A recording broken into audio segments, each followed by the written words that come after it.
Durante uma conferência esta manhã, acusou o MPLA de gastar 1,8 mil milhões de dólares em ações de campanha, montante esse que é superior ao permitido por lei. Porquê que só agora fará essa denúncia e o que é que espera com isso? Bom, eu não acusei o MPLA. Nós, depois das eleições, indicámos uma necessidade de se investigar os custos de campanha do MPLA por uma questão até de moralização das disputas eleitorais e pedagogia em termos futuros, até porque isto é a negação absoluta da competição leal em termos de um processo eleitoral. Foi constituído um grupo de trabalho com membros da sociedade civil, de maturidade, todos eles tiveram o seu tempo de trabalho. E esse grupo de trabalho só concluiu o seu trabalho esta semana, no princípio da semana. E, portanto, recebi uma cópia de um documento bastante fundamentado. Ao decidir tornar público é porque ele está com credibilidade bastante, e este número não são as majorantes, eu diria são as minorantes. É bem possível que seja maior, e o valor que gastaram não é surpreendente para quem acompanhou a campanha, na medida em que, se lhe cito 3, 4 questões, isto pode bem fazer perceber que foi um escândalo. Pode dar um exemplo? Mais de 300 autocarros em cada comício, a transportar gente de todas as províncias envolventes para os locais de comício, permanentemente em mobilidade. Se for fazer o custo de cada um destes autocarros, isto foi pago com que dinheiro? As viaturas distribuídas em todos os municípios, em todas as capitais provinciais, em todo o país, em todas as áreas de interesse de compra de personalidade, isto circunscreve milhares e milhares de viaturas que estão todas por um custo extremamente elevado. Mas o material de propaganda que inundou o país de norte a sul, que começou muito antes do tempo da campanha, o uso e abuso dos tempos de antena, das televisões, das rádios, da imprensa, que tem custos. Os segundos pagam-se, os minutos pagam-se. Mas o que é que vai fazer com este estudo agora? Vai apresentar... Vou pedir que me seja dado, partilhado, todos os elementos sustentáveis desta investigação.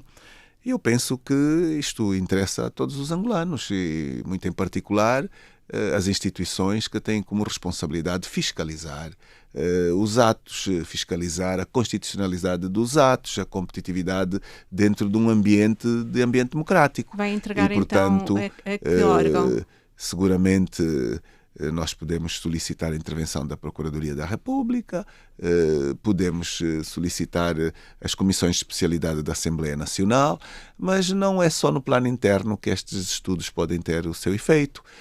Nós temos o Banco Mundial a dar verbas a Angola que foram utilizadas para a compra de voto, no programa Quenda, por exemplo, que não pode ser deixado de lado. Quando um país que tem fome, que tem desemprego, que pede dinheiro a toda hora fora, mas que se dá ao luxo de gastar na campanha de um partido verbas bilionárias como esta, também é uma chamada de atenção à necessidade da moralização dos relacionamentos entre países e este tipo de procedimentos de âmbito absolutamente criminoso. É por isso que hoje falava do Banco Mundial. Uma grande quantidade de eventuais espaços de intervenção, e, portanto, tudo é consequente. Nada foi aqui dito por intencionalidade antecipada, e, portanto, aqui são estes aspectos, a necessidade da moralização, que vão fazer diferente. Falou aí do Banco Mundial. Sim, sim. Na conferência, na sua intervenção esta manhã, dizia que o Banco Mundial e outras organizações eram coniventes com o regime de João Lourenço. Estava-se a referir a estes gastos? Também, sem e dúvida. Mais? Quando estas instituições entregam dinheiro a um país que depois as transfere para usos de âmbito partidário, tem representantes que não fiscalizam em profundidade, e o uso destes fundos foram excessivamente públicos, em que quem os recebeu, muito em particular no ambiente rural, foi obrigado a subscrever cartão partidário, foi voto endereçado. Portanto, estas questões devem merecer, de facto, mudança de procedimentos, e a nós compete-nos a chamada de atenção, não num âmbito de busca de protagonismo, mas num âmbito de, efetivamente, intervir para uma moralização dos procedimentos, até porque, neste caso concreto, é um programa dedicado a tirar do espaço de extrema pobreza famílias angolanas. Mas não há provas de que foi o dinheiro do Banco Mundial que foi utilizado na campanha? Há números claros das famílias a quem foram direcionados estes fundos, e há provas claras de que elas foram partidarizadas. Portanto, há 1000 vozes que podem vir dar voz de que, para receber, tive que assinar. Portanto, são questões que em Angola ninguém desconhece, que elas foram dessa forma. Mas vai fazer alguma coisa junto do Banco Mundial? Felizmente para nós, estas questões não são assunto de conhecimento exclusivo de um partido político. Há organizações da sociedade de grande credibilidade, as próprias igrejas, que têm um profundo conhecimento destas matérias e partilham reflexões com regularidade que apontam para o mesmo tipo de objetivo da nossa intervenção. Mas deixe-me insistir, vai fazer alguma coisa com este estudo junto do Banco Mundial? É natural que, tido estes estudos, nós possamos e devamos mesmo partilhá-los com as instituições que acompanham os passos de Angola. E se eu parto da sua pergunta para o dia de hoje foi rico, porque nos trouxe à conferência uma série de presenças africanas, com alguns ilustres membros de grande responsabilidade institucional, de diversos países, mas também coexistimos com instituições europeias, americanas, e foi uma boa oportunidade de refletir verdadeiramente os desafios do continente africano, o quanto práticas de regimes autoritários põem em causa destino de povos, países ricos que não direcionam ao benefício das suas populações as suas riquezas, e então, em direção a estas instituições mundiais, foi bem visível o quanto estas iniciativas, como as que questiona, são absolutamente necessárias, de partilha, e aquilo que nós temos são dossiês com fundamentação que nos podem ajudar. Agora... Não foi só estas organizações, o Adalberto também apelou a que o Parlamento português não fechasse os olhos a estes atos inconstitucionais. É normal. Do que é que fala e o que pode fazer o Parlamento? Ora bem, nós vemos um mundo global, e no mundo em que vivemos ninguém se põe à margem desta interação, que no caso de Portugal até é mais concreta se falarmos de Angola, e é de Angola que eu puxei o estudo, o caso especial de Angola. Ora, nós tivemos uma experiência muito recente de realização das eleições em Angola, e infelizmente elas decorreram num ambiente escandalosamente antidemocrático, em absoluto.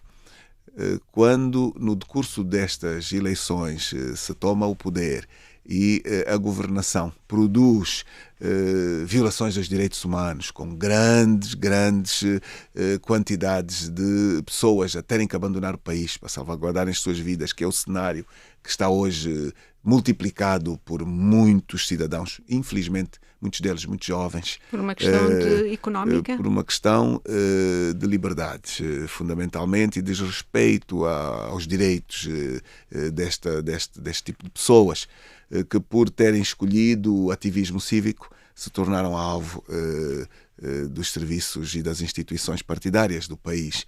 Quando isto ocorre, logo a seguir a umas eleições, quando nós vimos o início de uma governação que continua a usar e a abusar da contratação simplificada, da recepção de fundos até americanos, por exemplo, destas novas parcerias para a energia, e estes fundos são entregues às empresas dos amigos, sem concursos. Eu penso que nisto tudo também os americanos começam a ter a necessidade de refletirem sobre as parcerias que têm encontrado. Estes são hoje factos reais. Esteve em Angola esta semana um alto dirigente que, segundo a imprensa não pública, por lá passou pela preocupação do destino dos fundos que Angola não tem sabido utilizar devidamente. Quando estas questões ocorrem, fundamentam substantivamente as nossas intervenções e as nossas chamadas de atenção, no sentido de procurarmos envolver as comunidades e o benefício da governação exatamente no povo.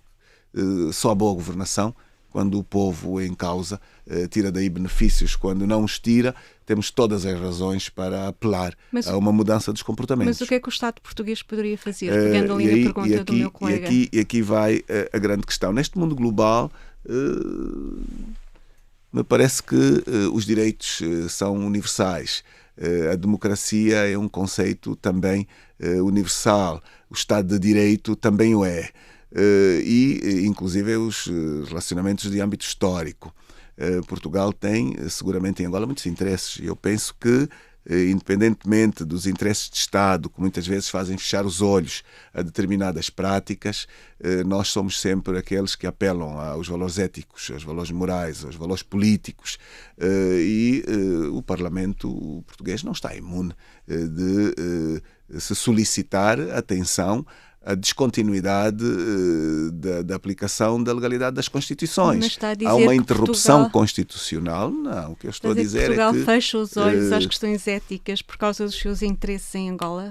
Parte dos observadores que estiveram em Angola foram portugueses e participaram num esquema vergonhoso de silenciar violação a direitos universais, a violação absoluta a conceitos que em Portugal seguramente estas pessoas não se atrevem a permitir que ocorram aqui, e nós temos que moralizar estas questões. Se as próprias pessoas não se impõem limites, nós devemos mostrar-lhes que aquele não é o caminho, e portanto também há observadores portugueses que foram para Angola fazer fretes. Portanto, de forma muito clara, nós não devemos ter problemas em afirmá-lo.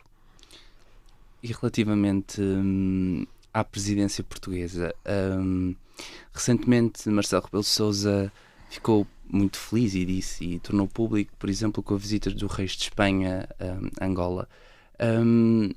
Considera, como é que avalia a atitude do presidente português relativamente à Angola e ao regime de João Lourenço?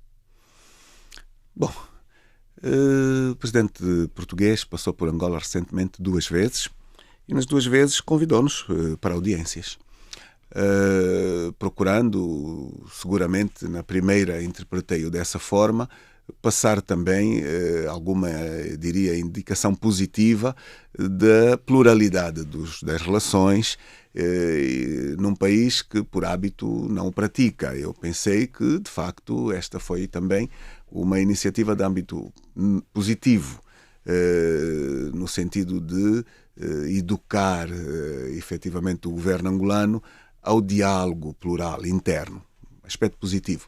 Não deixa de ser fator de especulação também o facto de, quando em presença portuguesa, nos discursos públicos não se ter saído muito bem nos encontros com João Lourenço. Também é um facto em Angola que foi sempre muito aplaudido. Nos últimos tempos tem sido alvo de enormíssimas críticas e eu acompanho a opinião pública portuguesa. Creio que aqui mereceu igualmente um tratamento não muito simpático. Eu penso que, como um homem atento que é, fica-lhe a necessidade de olhar para esta realidade e tirar as suas conclusões. No segundo encontro que lá esteve, voltou a convidar e partilhou leituras. Enfim, a conversa foi muito franca, mas eu penso que não devemos a nenhum nível impor posicionamentos. Aliás, cada país trata de defender os seus interesses muito pontuais, mas não deixa de existir muitas vezes o excesso de alguma hipocrisia do âmbito político. Não é comum dizer estas coisas. Amanhã muda-se o poder e depois muda-se totalmente depois as vontades. Tem sido essa a tradição do regime português? Tem sido essa uma postura hipócrita em relação à Angola? Sabe que Angola detém interesses grandes, as suas reservas estratégicas de petróleo, de gás, de diamantes, de minérios amplos, atrai parcerias e Muitas vezes alguns amigos me dizem que Angola pratica uma diplomacia do barril, com poucas preocupações sobre os direitos, sobre o Estado de Direito, e muitos países não se preocupam muito em acautelar esse tipo de relacionamentos. De Portugal esperamos efetivamente o contrário, que se preocupe, até pelo caráter histórico das nossas relações e pela proximidade dos povos. O que é não muito tem grande. acontecido até aqui? Muitas vezes não, como se sabe. Falemos da UNITA. Muito bem. É verdade que tem havido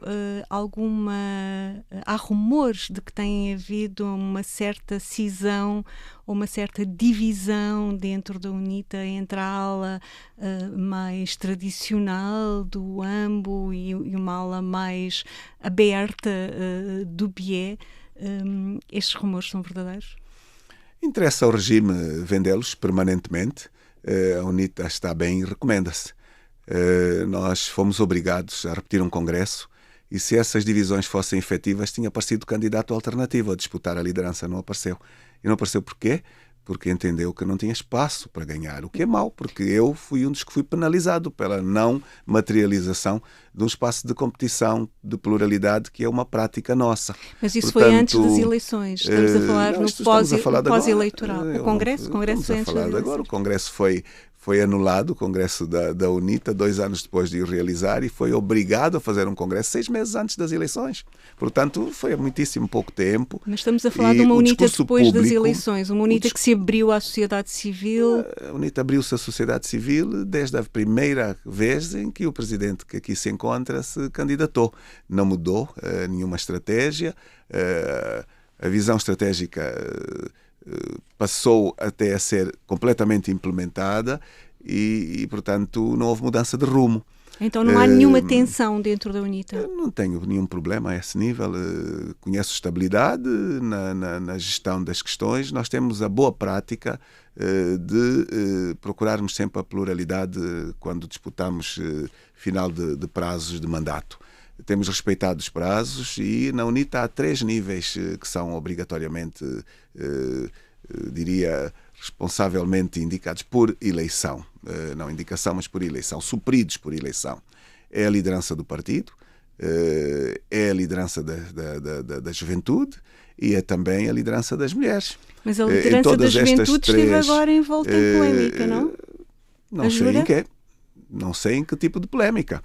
De alguma pressão da direção do partido para que se votasse candidaturas e nestas múltiplas candidaturas as candidaturas obedecem a princípios estatutários e quando um candidato não tem o tempo para concorrer pode-lhe chamar polémica. Se uma comissão de mandatos tem um candidato que o estatuto diz que tem que ter 10 anos mas ele só tem 8, a interpretação pode ser polémico. Para nós pode significar respeito aos conteúdos internos, aos documentos estatutários. Neste caso há 2 candidatos, não é? A corrida continua, os candidatos estão em campanha. 2? São 2. Os candidatos que não supriram as condições foi por razões absolutamente estatutárias, não conseguem provar o contrário. Houve fundamentalmente 2 questões que eliminaram candidaturas. A primeira foi a da obrigatoriedade de terem 10 anos de militância, não tinham alguns, e a segunda tem muito a ver com as idades dos candidatos.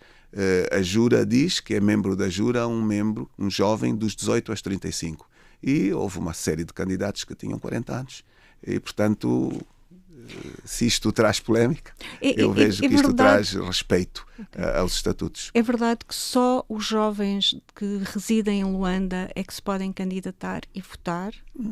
São as especulações que se dizem a toda hora e que depois levam a que se faça notícias de questões infundadas. Por isso é que eu estou aqui a colocar a questão. Não, mas o que eu lhe digo é que, de facto, este género de questões não tem nenhum cabimento na medida em que os estatutos, nem de perto nem de longe, alguma vez citaram tal circunstância. Qualquer membro, independentemente de onde ele viva, desde que os princípios estatutários o permitam, e se lhe vou enumerar em termos agora muito rapidamente, pode-se candidatar qualquer membro da Jura que tenha a idade dentro dos limites, que tenha até 10 anos, que tenha os elementos de disciplina sem mácula e portanto... Estas condições são condições que podem ser partilhadas por muita gente. Nós temos uma preocupação, se lhe vou dizer aqui, a preocupação de rejuvenescer as lideranças. E o presidente da UNITA, no último encontro da direção da Jura, do seu Comitê Nacional, em novembro, teve a oportunidade de partilhar com os jovens a adequação daquilo que são definição de juventude no plano internacional às nossas próprias realidades. Se for os estatutos da juventude ou a definição de jovem nas Nações Unidas, as Nações Unidas consideram jovem aquele que tem de 15 a 25 anos. Na Jura considera-se um jovem dos 18 aos 35, portanto veja aqui já há uma grande diferença. A África também não acompanha em pleno aquilo que se passa em termos universais. Depois, se houver muita acumulação de liderança de jovens com idades já fora deste prazo, retarda-se aquilo que é a transição da juventude para, diria assim, o ciclo seguinte, que é da liderança do partido. Nós gostaríamos de ver essas questões que foram consequência da guerra, do fim da guerra, agilizadas, melhoradas, e, portanto, nada mais do que isso, nenhuma interferência, uma visão de podermos ter, no fim deste congresso, um líder não apenas para a juventude da UNITA, mas para a juventude de Angola. Esta escolha de Nelito Equiqui, que para mim foi o grande vencedor em Luanda? Não houve escolha alguma de Nelito Equiqui. O Nelito Equiqui entendeu candidatar-se e entendeu apresentar um pedido de suspensão da sua função de secretário provincial. Portanto, foi uma opção individual. Agora, a escolha vai fazê-la a juventude no Congresso. E pode ser que não escolham o Equiqui. E se escolherem, será uma boa aposta para recuperar um pouco da credibilidade da UNITA junto à camada jovem, porque a camada jovem de Luanda apostou forte na UNITA, acreditou na UNITA e depois ficou um pouco desiludida quando, apesar de dizer que tinha perdido que tinha ganho as eleições, que tinha vencido as eleições, tomou posse na Assembleia Nacional. Houve ali uma certa decepção, não é? Já falámos uma vez sobre isto. A presença de Nelito poderá recuperar esta massa juvenil para a UNITA, na Jura? Eu recebi a semana passada os dois candidatos que estão a disputar a liderança da Jura, recebi os dois em simultâneo e tive esta semana, antes de partir para esta conferência, uma reunião do Comitê Permanente onde convidei os dois a assistirem. Então eu vou continuar a falar dos dois, sem exprimir nenhuma opção exclusiva para um ou para o outro, porque ambos foram considerados candidatos à altura de disputar a eleição e eu não quero, em circunstância alguma, trazer vantagens. Sobre as eleições que nós tivemos um bom resultado em Luanda, como tivemos um bom resultado em algumas outras províncias, e este resultado foi fruto de uma pluralidade de circunstâncias. E, portanto, eu gostaria, tal como disse aqui, de ver sair do Congresso uma juventude ou uma liderança potenciada para dentro e para fora. Até porque esta é uma absoluta necessidade que a UNITA tem de poder fortalecer as condições da efetiva realização da alternância do poder político nas próximas eleições. Está a fazer faz um ano da guerra na Ucrânia. Como é que avalia a resposta angolana a este conflito? Uma grande confusão do governo. Se lhe vou fazer aqui um bocado de uma revisita a posicionamentos. A guerra começou em fevereiro de 2022. Em março de 2022, o grupo parlamentar da UNITA propôs na Assembleia Nacional em Angola uma resolução que criticava a Rússia pela invasão e a bancada parlamentar do MPLA votou contra esta resolução. Portanto, numa posição muito clara de contrariedade absoluta àquilo que foi o posicionamento da maioria dos países ocidentais. Para, em outubro, ter feito uma cambalhota e inverter em 180 graus o posicionamento feito no início do ano. Portanto, este é o posicionamento do governo angolano, que continua com algumas dificuldades de conseguir explicar, porque a percepção que se tem é que não está a conseguir, junto dos seus tradicionais aliados, também justificar este seu posicionamento. Está a falar da Rússia e da China? Portanto, está a falar da Rússia, da China. A China é um parceiro recente, até talvez um parceiro antigo no âmbito da UNITA. A China não é um parceiro estratégico de Angola há muitos anos. Portanto, como deve saber. Nem sequer a visita recente do chefe da diplomacia chinesa prova isso? Da diplomacia chinesa ou da diplomacia russa? Os dois. Da diplomacia russa, fundamentalmente, que, segundo aquilo que é um modo de fazer informação em Angola, que é o mujimbo, para quem conhece Angola, a imprensa pública pouco informa, infelizmente. As televisões, diria, nada informam. São absolutamente comandadas pelo poder político e estão absolutamente fechadas à pluralidade da comunicação, o que é mau.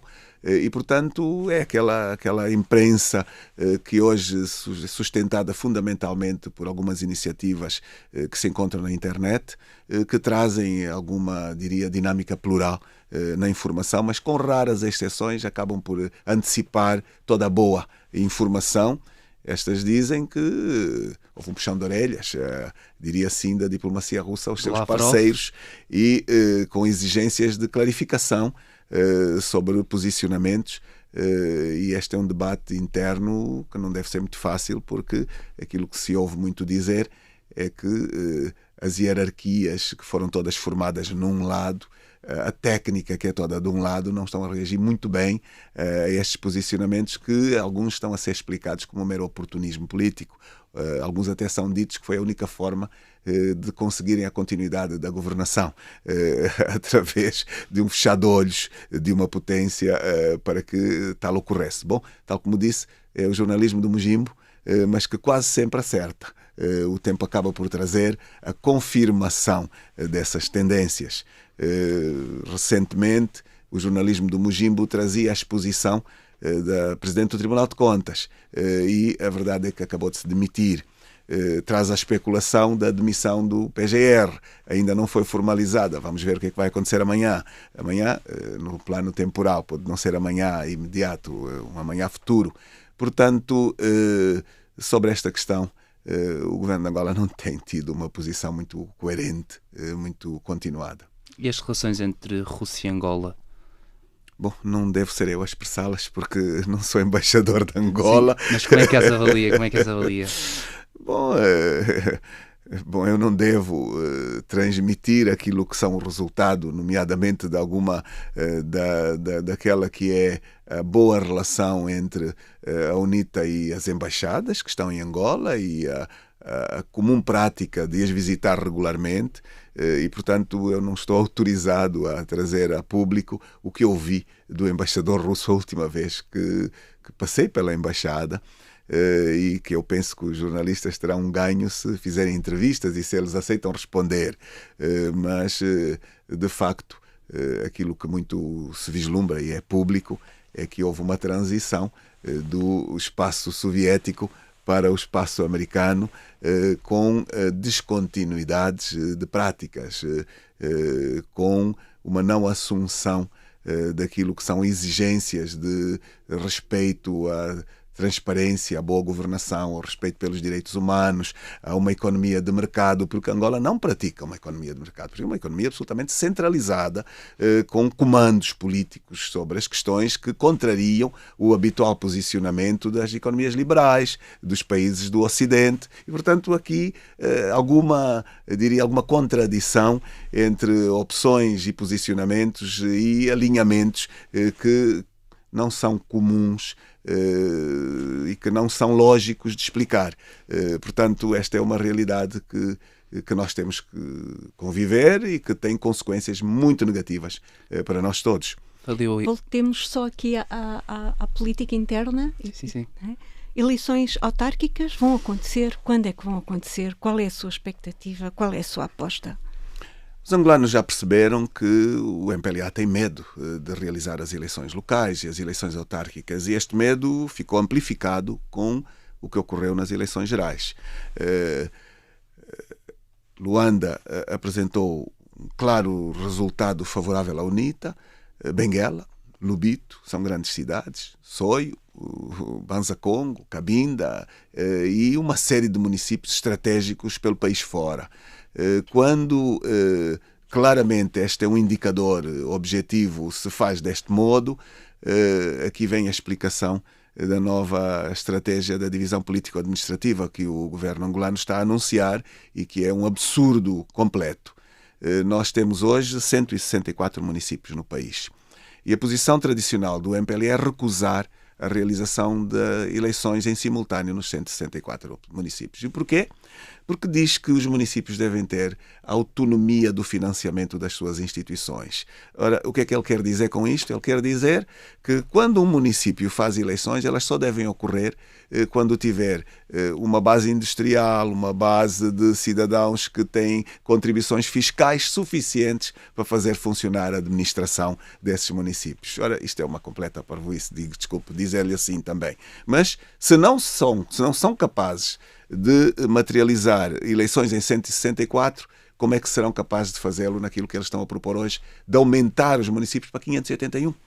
Que é exatamente a incrível, não sei de onde vem esta ideia, mas que sustentada e apoiada pela Presidência da República de Angola e que a querem levar à Assembleia com novas províncias e, portanto, quadriplicar quase os municípios do país. Acha que isso é uma tática isto é para indiscutivelmente, se 160 não se pode, 580, como é que será?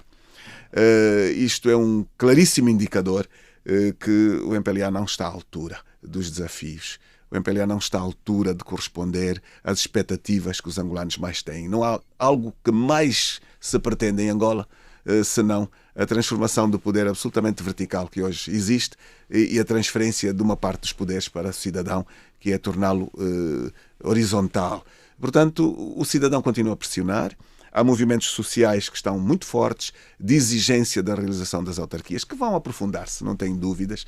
Temos a posição da Igreja Católica, que terminou esta semana uma importante reunião e onde aconselha claramente a realização do poder local, mas onde também desaconselha a divisão político-administrativa que o governo abraça. São espaços de grande importância, de grande credibilidade, de grande proximidade das comunidades, que são indicadores claros das costas viradas, eu vou dizer mesmo assim, entre as opções de quem hoje está a governar e a esmagadora maioria do cidadão. O MPLA alega que neste Orçamento de Estado que foi recentemente votado, que colocou verbas para a realização de eleições autárquicas. E como é que vê isso? Como é que... Bem... Ninguém as viu. Ninguém as viu. Portanto, não sei como é que o MPLA alega que colocou verbas se elas não estão lá, não existem. Não estão no orçamento? Claro que não Estão no documento do orçamento? A realização de eleições autárquicas não está no orçamento, de maneira alguma.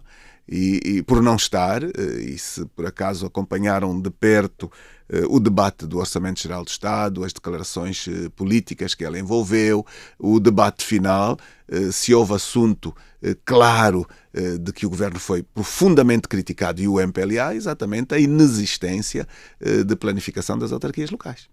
Exatamente o contrário do que está a afirmar. Qual é a grande aposta da UNITA neste momento? Nós, terminado o diferendo eleitoral, o presidente da UNITA, com todo o espaço de exposição que isso conferiu, foi ao Palácio. E foi ao Palácio por uma só razão. Foi ao Palácio para entender o que é que seria possível construir-se em comum para o futuro, no interesse da realização de Angola e dos angolanos e da realização das promessas que ambos fizemos durante a campanha eleitoral. E infelizmente não encontramos praticamente nenhuma disponibilidade, nenhuma resposta concreta e nós não temos sobre isto nenhuma dúvida. Nós pensamos que é perfeitamente possível governar e acordar sobre elementos de interesse comum quando está em causa o interesse nacional. E para a UNITA a realização de poder local é absolutamente incontornável, fator propiciador de estabilidade, fator propiciador de desenvolvimento, fator propiciador de melhoria de governação, de proximidade, de combate à corrupção, porque diminui as distâncias entre o governante e o governado. E, portanto, o poder local é, sem dúvida, um um instrumento fundamental aos desafios que Angola tem hoje, ao combate da pobreza também. Também nós temos prioridades partilhadas, nós temos dramas completos ligados à extrema pobreza no país e a necessidade absoluta de termos programas de empoderamento das populações, em particular aquelas do ambiente rural e das periferias urbanas, que vivem um drama sem limites. Não se vislumbra nada que possa efetivamente alterar este quadro. Nós continuamos a ver um desperdício de verbas absolutas. Eu dou-lhe só um pequenino exemplo aqui.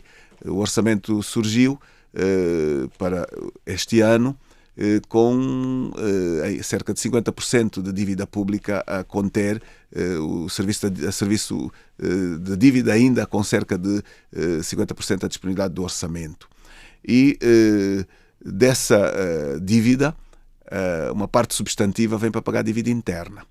E que dívida interna é esta? São bancos internos que financiam o Estado e que recebem de forma escandalosa em relação àquilo que emprestam. Onde os juros são verdadeiramente escandalosos e que é uma via indireta de financiar a corrupção e os governantes, através do facto de serem os proprietários destes espaços, destes bancos, negociando em causa própria. Portanto, isto é um escândalo absoluto, com penalização, porque na realidade depois quem paga é o cidadão. E aqui está uma continuidade de que é do incentivo à corrupção. Portanto, não mudou nada. O Presidente da República, desde que assumiu agora de novo o poder, continua a transferir para 4 empresas, 5, aquilo que são contratação sem concursos públicos, com verbas elevadíssimas. E, portanto, isto nos dá claramente a indicação de quem incentiva a corrupção. Eu sou deputado e faço parte de um clube internacional de deputados contra a corrupção, que tem formação permanente, que visita as instituições internacionais de âmbito financeiro e ensinam claramente que o maior incentivo à corrupção é a inexistência de concursos públicos. É a maior fatia que desvia do Estado e do erário público, do interesse de todos, dinheiros para, efetivamente, os bolsos da corrupção e dos incentivadores. E isto diz-nos que em Angola o maior incentivador da corrupção acaba por ser o próprio Presidente da República, com estas suas práticas.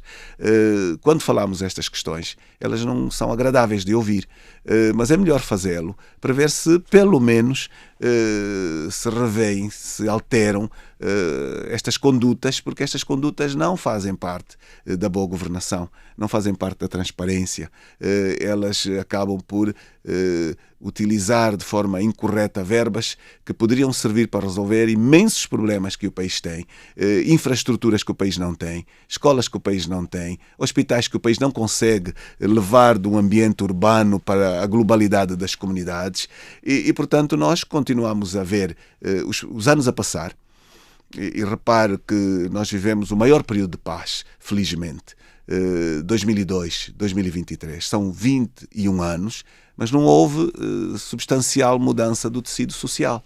Pelo contrário, há uma degradação acentuada desta realidade. E, portanto, esta é a nossa realidade. Mas está a se dizer... me permite, e sei que o tempo não é grande, a reunião de hoje permitiu fazer também aqui alguns balanços importantes. As organizações internacionais, nomeadamente os parlamentos, União Africana, Parlamento Africano, Parlamento Europeu, Congresso e Senado americanos, são aquelas que diria de maior visibilidade, têm medidas punitivas muito duras contra os golpes militares, porque elas interrompem a aplicação das constituições e causam imensos dramas, enfim, tremendos. Não há nenhuma diferença nas causas entre estes golpes militares e os golpes institucionais. O que nós vivemos em Angola foi um golpe institucional e um golpe eleitoral e a interrupção e a descontinuidade da aplicação da Constituição com instituições partidárias a darem legalidade e não legitimidade, porque não a têm, a quem se encontra a governar. Este é um drama enorme, porque governar sem legitimidade também tem muitas consequências. E o que se passa hoje em Angola não muda.